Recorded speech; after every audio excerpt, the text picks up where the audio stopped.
Србија, Босна и Херцеговина и Бугарија имаат и поевтин бензин и повисоки плати.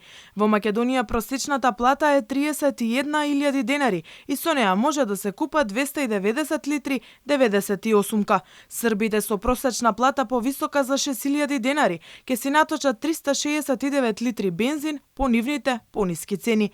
Во Бугарија просечната плата е околу 700 евра и со неа може да се купи 421 литар.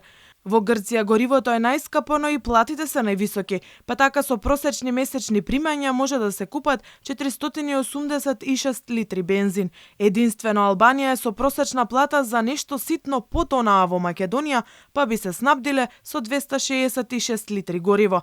За разлика од кај нас, владите во регионот и во Европа преземаат низа економски мерки за да го заштитат буџетот на граѓаните.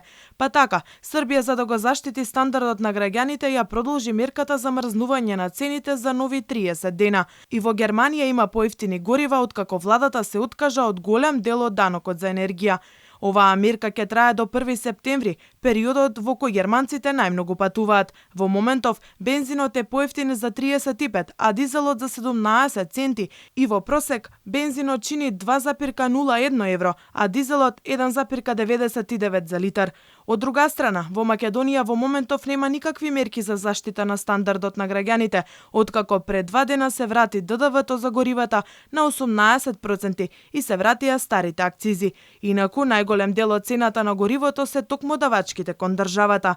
1 литар Супер 98 во моментов чини 107 денари.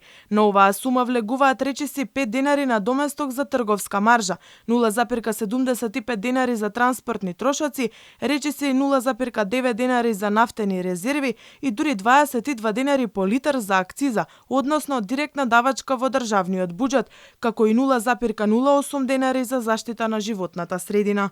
Во моментов, од секој литар бензин, државата зема речиси 30 денари.